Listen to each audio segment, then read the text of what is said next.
This live mass on air is possibly made by Mr. Wilson Chua and family of Bitstamp Network Services Incorporated for their generosity through eradioportal.com and for the intention of our Sikh brothers and sisters and to all Filipinos working abroad. Give me justice, O God, and plead my cause against a nation that is faithless. From the deceitful and cunning, rescue me, for you, O God, are my strength. In the name of the Father, and of the Son, and of the Holy Spirit. Amen. The grace of our Lord Jesus Christ, and the love of God, and the communion of the Holy Spirit be with you all. And with your spirit. Good afternoon, Good afternoon, Father. and welcome to the Shrine and Minor Basilica of Our Lady of the Rosary of Manaoag. Coming together as God's family with confidence, let us ask the Father's forgiveness, for He is full of gentleness and compassion. I confess to Almighty God and to you, my brothers and sisters, that I have greatly sinned in my thoughts and in my words, in what I have done and in what I have failed to do. Through my fault, through my most grievous fault. Therefore I ask Blessed Mary, our Virgin, all the angels and saints, and you, my brothers and sisters, to pray for me to the Lord our God. May Almighty God have mercy on us, forgive us our sins, and bring us to everlasting life. Amen. Let us pray. Lord our God, by your help we beseech you. May we walk eagerly in that same charity with which, out of love for the world, your Son handed himself over to death. To our Lord Jesus Christ, your Son, who lives and reigns with you, in the unity of the Holy Spirit, one God, forever and ever. Amen. Please be seated. A reading from the book of the prophet Ezekiel. Thus says the Lord God, O my people, I will open your graves and have you rise from them, and bring you back to the land of Israel. Then you shall know that I am the Lord. When I open your graves and have you rise from them, O my people, I will put my spirit in you, that you may live, and I will settle you upon your land. Thus you shall know that I am the Lord. I have promised, and I will do it, says the Lord. The word of the Lord. Thanks be to God. With the Lord there is mercy and fullness of redemption. With the Lord there is mercy and fullness of redemption. Out of the depths I cry to you, O Lord. Lord, hear my voice. Let your ears be attentive to my voice in supplication. With the Lord there is mercy and fullness of redemption. If you, O Lord, mark iniquities, Lord, who can stand? But with you is forgiveness, that you may be revered. With the Lord there is mercy and fullness of redemption. I trust in the Lord. My soul trusts in his word. More than sentinels, wait for the dawn. Let Israel wait for the Lord. With the Lord there is mercy and fullness of redemption. For with the Lord is kindness, and with him is plenteous redemption, and he will redeem Israel from all their iniquities. With the Lord there is mercy and fullness of redemption.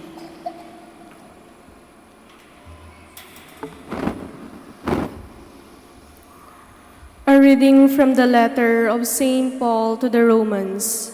Brothers and sisters, those who are in the flesh cannot please God, but you are not in the flesh.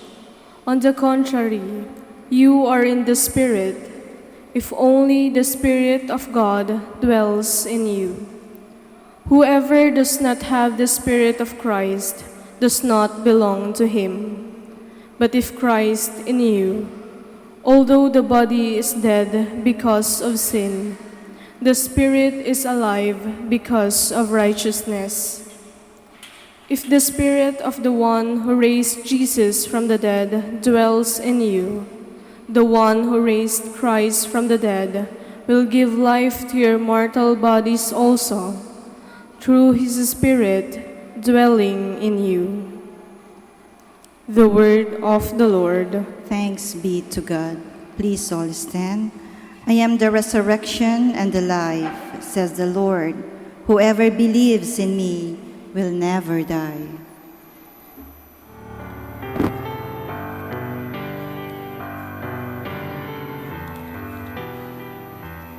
The Lord be with you. And with your spirit, A reading from the Holy Gospel according to John. glory to you, O Lord. The sisters of Lazarus sent word to Jesus, saying, Master, the one you love is ill.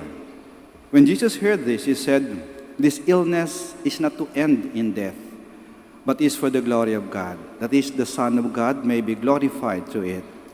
Now Jesus loved Martha and her sister and Lazarus, so when he heard that he was ill, he remained for 2 days in the place where he was. Then after this he said to his disciples, Let us go back to Judea.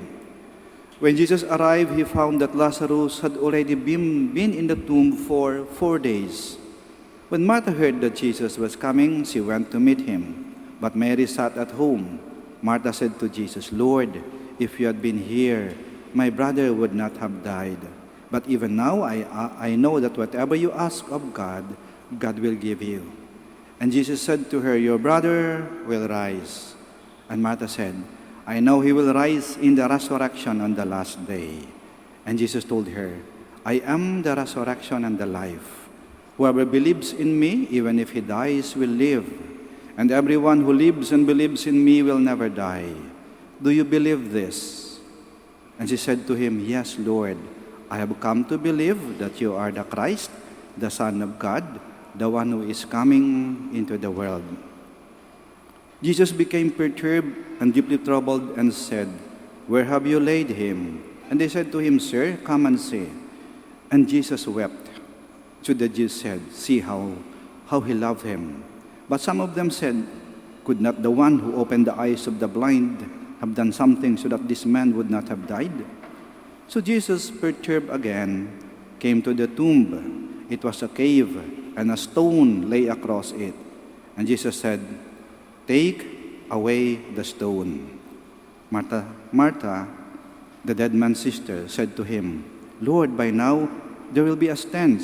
He has been dead for 4 days.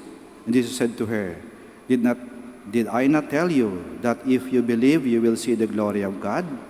So they took away the stone, and Jesus raised his eyes and said, Father, I thank you for hearing me.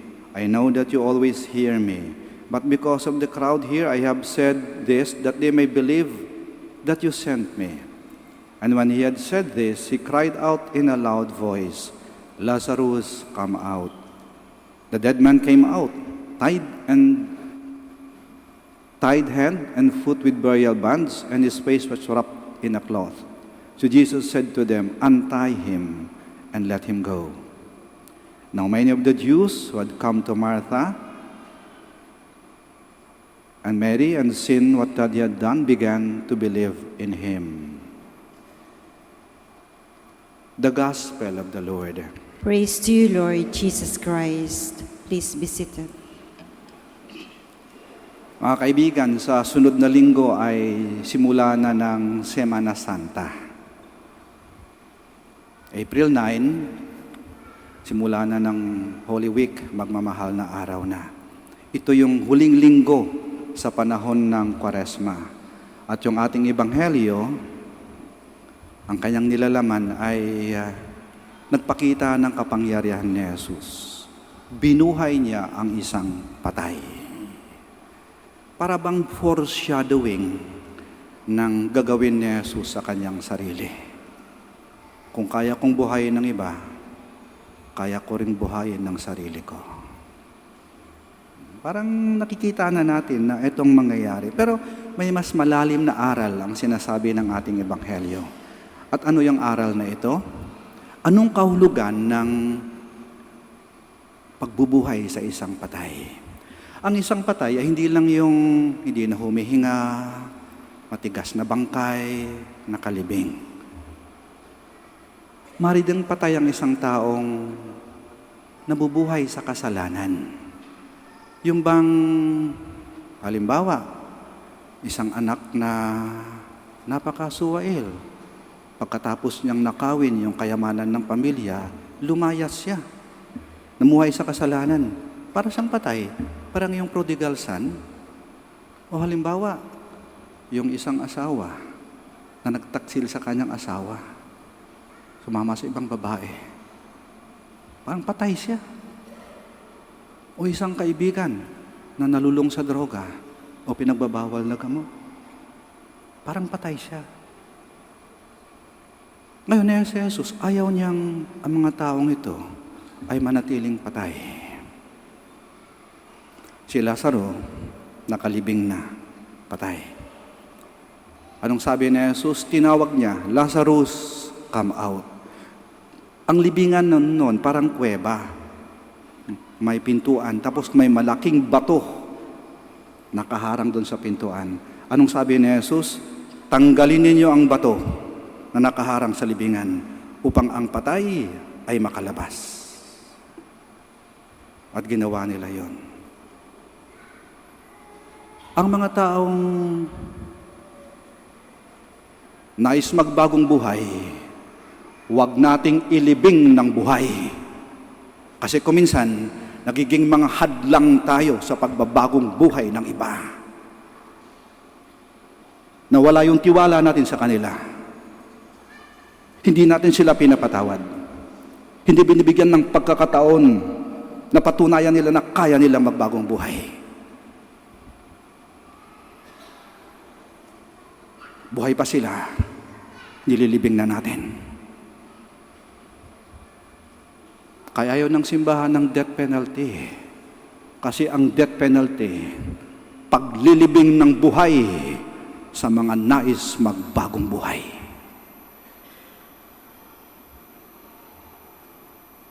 Tayo halimbawa, nagkasala. Kasi marupok tayo Tao lang tayo Pero dumarating yung panahon na natatauhan tayo, nagsisi tayo ng taimtim, sabihin natin, hindi ko na ulitin to. Tatalikdan ko ng kasalanan na to. Magbabagong buhay na ako. Di ba gusto natin may mga taong tatanggap sa atin, magtitiwala sa atin, aabutin ng ating kamay at aakayin tayo, palalakasin yung ating loob. Tayo nasasaktan kapag halimbawa'y nais natin magbago, tapos sabihin sa atin, niwala ka dyan. Walang mangyayari yan. Walang mangyayari dyan. Aba, parang nilalagyan nilang bato ang pintuan ng libingan na ating kinalilibingan. Naalala nyo yung prodigal son, di ba? Yung prodigal son, pagkatapos niyang makita na malaking pagkakasala ang kanyang ginawa sa ama, sabi niya, babalik ako sa aking ama. Nagbalik loob, babalik ako sa aking ama, babalik ako sa aking ama. At bumalik na siya, humingi ng tawad. Pero, may nakakatandang kapatid itong prodigal son, di ba? Yung elder brother. Sa kanyang pagbalik, anong sabi ng kuya niya? Di. Huwag mong pauwiin dito yan. Pagkatapos yung lusain yung pera natin, sa samang paraan, yung anak mong yan, sabi niya sa kanyang ama, hindi sabi ng kapatid, hindi, yung anak mong yan, hindi ko tatanggapin yan. Kuminsan nangyayari yan sa atin. Nagiging hadlang tayo sa pagbabagong buhay ng iba. Kung titingnan nga, yung buhay natin, nagkasala din tayo, di ba? Kasi mahina, marupok, nakakalimot tayo. So nating magbagong buhay. Pero kung alam lang nila yung kasalanan natin, salamat na lang at hindi tayo nahuli. Hindi nalantad yung kasalanan natin. Kaya madaling magbagong buhay Salamat na lang at may taong nakakaunawa. Alam nilang ginawa natin, pero tumatahimik lang sila. Tinatanggap tayo. Binibigyan tayo ng pagkakataon para magbagong buhay. Ito kasing gusto ng ating Panginoon eh. Lahat naman tayo nagkakasala eh. Siguro yung pagkakaiba lang, iba'y nahuli, tayo hindi. Oh, bakit natin pagkait sa iba yung pagkataong magbagong buhay dahil nahuli sila? Kahilingin natin yan sa ating Panginoon, sa ating mahal na ina. Panginoon, mahal na ina, sa mga pagkakataon po na ako ay naging mapaghusga sa iba. Ako'y naging hadlang sa kanilang pagbabalik loob sa Diyos. Ako'y naging sagabal at nagpahirap sa kanilang pagbabagong buhay. Humingi pa ko ng patawad, Panginoon at mahal na ina. Sana mula ngayon, gamitin niyo po akong instrumento na makatulong sa iba na nais magbalik loob at magbagong buhay. Panginoon, tulungan mo po ako na huwag ilibing ng buhay ang mga nais magbagong buhay. Magsitayo po tayo. Let us profess our faith.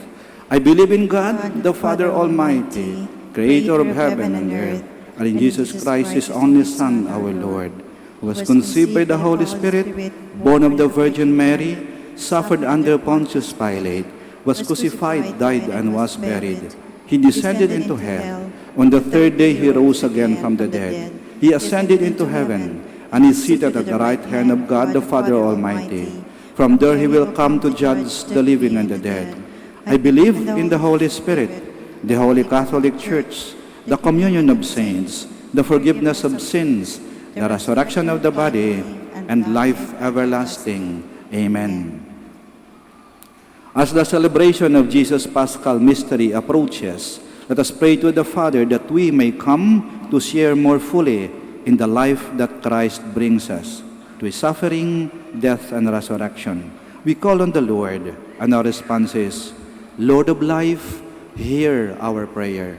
Lord of life, hear our prayer. That the Church, the people of God, may radiate hope to the world ever in agony because of poverty, terrorism, natural calamities, ethnic wars, and man-made disasters, we pray. Lord of life, hear our prayer. That media practitioners may have respect for the dignity and good name of the human person as they cover events and help expose corruption and wrongdoings in society, we pray. Lord of life, hear our prayer.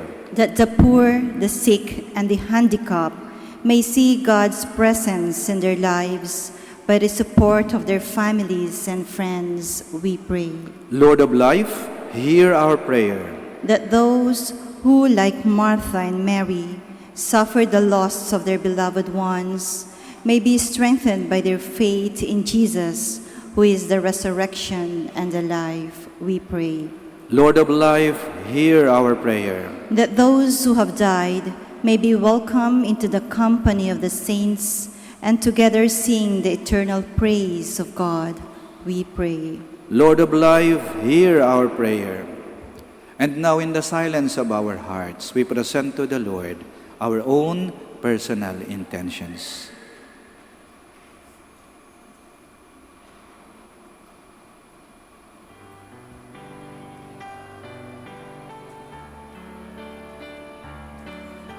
God of life, Jesus our Lord has overcome death for us. Help us to rise from our weakness and despair, believing that nothing can ever separate us from your love. We ask this through Christ our Lord. Amen. Please be seated.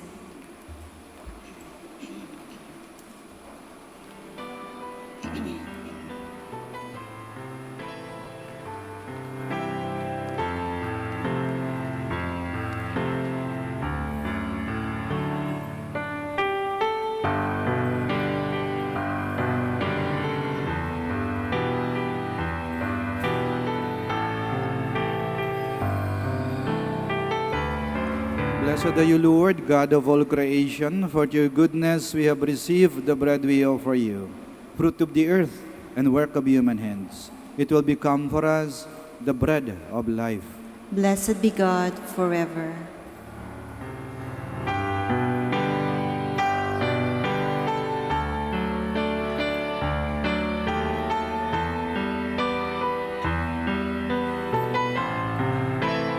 Blessed are you, Lord, God of all creation. For your goodness we have received the wine we offer you, fruit of the vine and work of human hands. It will become our spiritual drink. Blessed be God forever.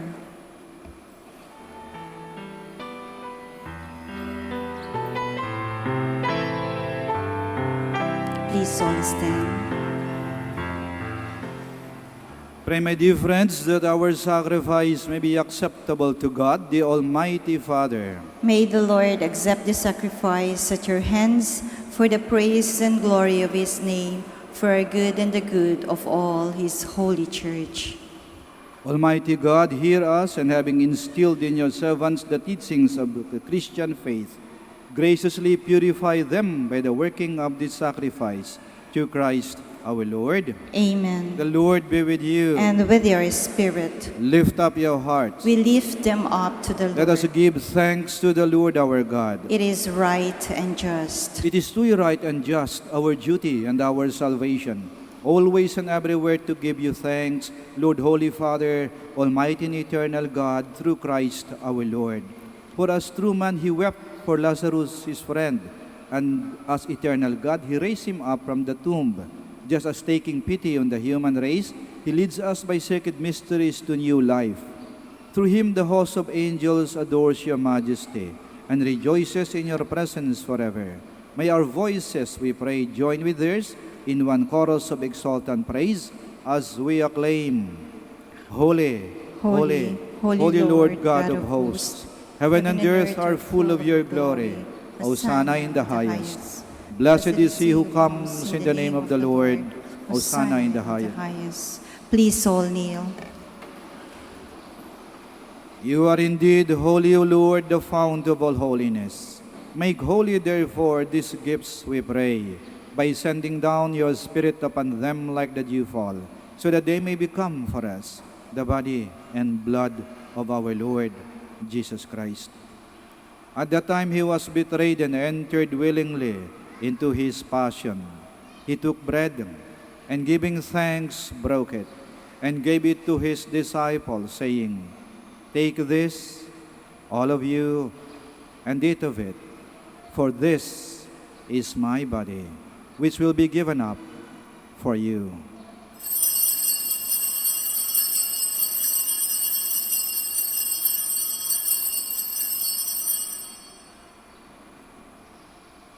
In a similar way, when supper was ended, he took the chalice, and once more giving thanks, he gave it to his disciples, saying, Take this, all of you, and drink from it, for this is the chalice of my blood, the blood of the new and eternal covenant, which will be poured out for you and for many, for the forgiveness of sins. Do this in memory of me.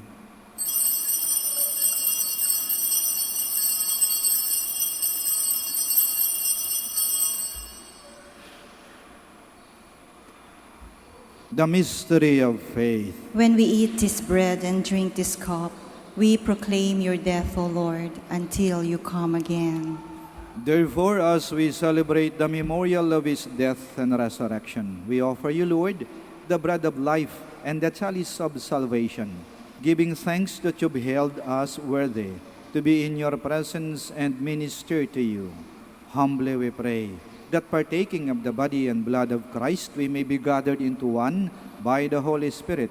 Remember, Lord, your church spread throughout the world, and bring her to the fullness of charity, together with Francis, our Pope, Socrates, our Bishop, Elmer's assistant, and all the clergy.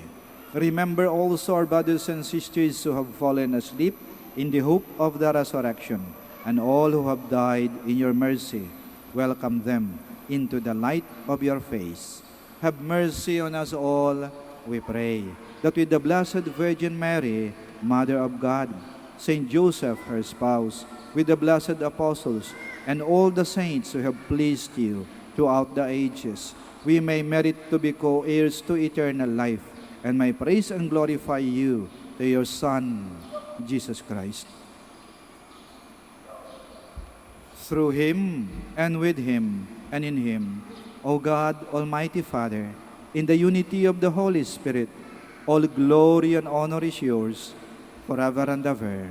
Amen. Please all stand. Now, in loving confidence, we pray to our Father in the words Christ taught us. Our Father, who art in heaven, hallowed be thy name. Thy kingdom come, thy will be done on the earth as it is in heaven. Give us this day our daily bread, and forgive us our trespasses, as we forgive those who trespass against us. And lead us not into temptation, but deliver us from evil. Deliver us, Lord, we pray, from every evil. Graciously grant peace in our days, that by the help of your mercy we may be always free from sin and safe from all distress, as we await the blessed hope and the coming of our Savior, Jesus Christ. For the kingdom, the power, and the glory are yours now and forever. Lord Jesus Christ, who said to your apostles, "Peace I leave you, my peace I give you," do not look on our sins, but on the faith of your church, and graciously grant her peace and unity, in accordance with your will, who live and reign forever and ever. Amen. The peace of the Lord be with you always. And with your spirit. We offer each other the sign of peace. Peace be with you.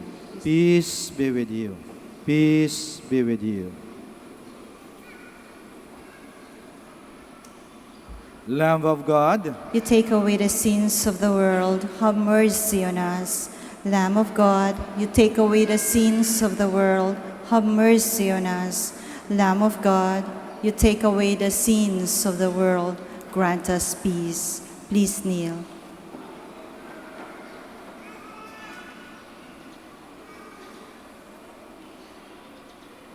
here is Jesus Christ, the Lamb of God, who takes away the sins of the world. Blessed are those called to the supper of the Lamb. Lord, I am not worthy that you should enter under my roof, but only say the word, and my soul shall be healed.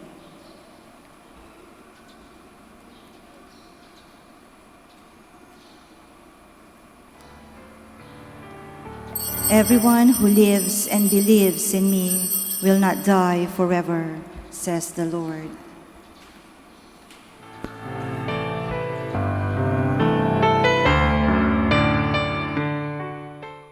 You are listening to the live Mass on air at the Minor Basilica of Our Lady of the Rosary of Manaoag. And the celebrant for this live Mass on air is Reverend Father Eugenio Cabillon, OP. Let us pray for Mr. Wilson Chua and family of Bitstop Network Services Incorporated for their generosity through iradioportal.com, and for the intention of our sick brothers and sisters, and to all Filipinos working abroad.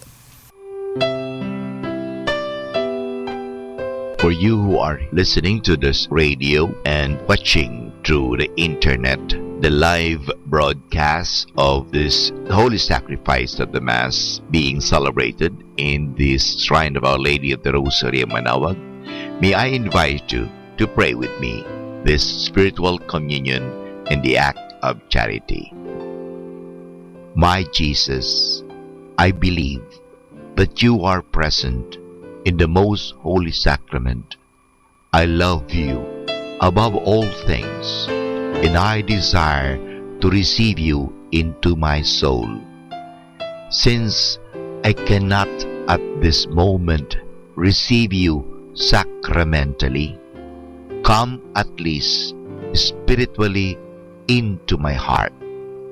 I embrace you as if you were already there, and unite myself wholly to you, never permit me to be separated from you. Prayer for an act of charity. Oh my God, I love you above all things with all my heart and soul, because you're all good and worthy of all love. I love my neighbor as myself for the love of you. I forgive all who have injured me and ask pardon of all whom I have injured. We ask this through Christ our Lord. Amen. Ito po ay isang paalala ng Radyo Manawag. Minamahal namin mga kapatid, kami po ay taos-pusong nagpapasalamat sa patuloy niyong pagtangkilik sa Radyo Manawag. Ngayon po, ang misang ito ay para sa mga may sakit at lalong-lalo na yung hindi makapunta sa simbahan dahil sa kanilang karamdaman at kapansanan, bagamat pilay at hindi sila makalakad dahil sila nasa higaan. Pero ang misang ito ay para sa lahat din po. Nga lang, mahalaga po na tayong walang sakit, walang karamdaman, makinig tayo, pero kinakailangan po na pumunta pa rin tayo sa simbahan mismo, parang tayo ay physically makapag-participate. Kayong po na mga may sakit, kung gusto po ninyo magkomunyon, lapitan lang po ninyo ang parokya, ang parish priest, at the same time ang parokya ng Manawag, parang humingi kayo ng komunyon at kayo'y bibigyan ng komunyon sa inyong mga tahanan. Maraming salamat po sa pamagitan ng radyong ito, kami po ay nakakapaglingkod sa inyo. God bless us all.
Please all stand.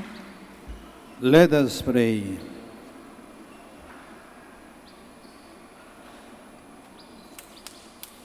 Almighty God, we pray that we may always be counted among the members of Christ, in whose body and blood we have communion, who lives and reigns forever and ever. Amen. Please be seated for a while for some announcements. The feast of Our Lady of the Rosary of Manaoag will be on May 3, 2017, third Wednesday of Easter season. Novena Masses will begin on April 24, every hour from 5 a.m. to 12 noon. There will also be a Novena Mass at 4 in the afternoon. We invite you to participate in the said Novena Masses. If you wish to sponsor one or several Masses, you may approach the personnel at the religious store at the ground floor or at the museum. Novena Masses will be aired over Radio Dominico ng Manaoag, 102.5 FM. For live streaming, you may also search for Radio Dominico in the internet. The Novena booklet in honor of Our Lady of Manaoag is now available at our religious stores. You may now buy your copy of the revised edition in English. Every Friday throughout this Lenten season, there will be a Way of the Cross at 4 p.m. to be followed by the Mass. You are all invited. Thank you. Another important announcement.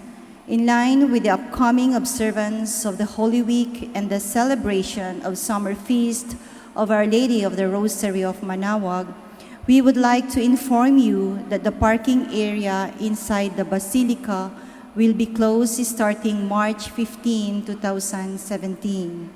This is to make way for the preparation, maintenance, and improvement of the Basilica. We apologize for the inconvenience. Thank you. Please all stand. Maraming salamat po sa inyong pagdalo sa banal na misa at sa pagdalaw sa ating mahal na ina. Nagsasalita pa po si Father.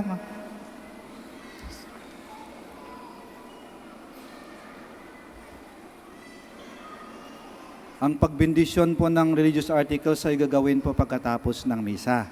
Ano po? At saka, alam nyo po, iwasan po natin tayo nag-uunahan, nagtatakbuhan, nagtutulakan papunta sa harap.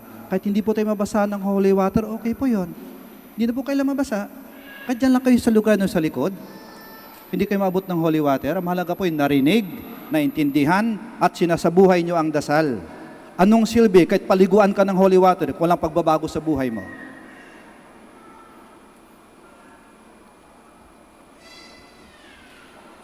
Ipakita po natin na ang ating pagiging Katoliko ay tumataas ang antas ng ating pagkaintindi ng ating gawain sa loob ng simbahan. Hindi lang po humihinto sa panlabas na mga rituales. Bagkos, nakikita sa ating tunay na pamumuhay na Kristiyano. The Lord be with you. And with your spirit. May Almighty God bless you, the Father, the Son, and the Holy Spirit. Amen. Our celebration of the Mass is ended. We go to love and to serve the Lord. Thanks be to God. Mari na pong lumapit ng dahan-dahan ang mga may pabibindisyonan. Dahan-dahan lang po, dahan-dahan lang. Prayer for the blessing of rosaries and other religious articles. In memory of the mysteries of the life, death, and resurrection of our Lord Jesus Christ, and to the honor and glory of the Blessed Virgin Mary, Mother of Christ and Mother of the Church, Our Lady of the Rosary of Manaoag, may these rosaries, candles, images, oil, and other articles of devotion be blessed and made holy in the name of the Father, and of the Son, and of the Holy Spirit. Amen. Prayer for the blessing of the sick. Ngayon po yung dasal para sa mga may sakit. Yung mga may sakit po na naririto po ngayon. At kahit wala po rito, pero naalaala po natin sila. At maring ang kanilang sakit o karamdaman ay mas malubha kaysa sa atin, isama po natin sila sa dasal na ito. Kahit sa ating dasal, tinuturuan tayong huwag maging makasarili. Ngunit, unahin natin ng iba na higit ang pangangailangan kaysa sa atin. At alam niyo po, mas natutuwa ang Diyos kapag ating dasal ay hindi para sa ating sarili, para sa iba. Natutuwa po ang Diyos doon. Bakit? Nagbabago na tayo. Hindi na tayo makasarili. God our Almighty Father, by your blessing, you give us strength and support in our sickness. Turn with kindness toward our sick brothers and sisters. Free them from all sickness and restore them to good health through the intercession of Our Lady of the Rosary of Manawag, so that in the sure knowledge of your goodness, they will gratefully bless your holy name. We ask this through Christ our Lord. Amen. We all sing the Immaculate Mother. Immaculate Mother, we come at thy call, and lo, at thy altar before thee we fall.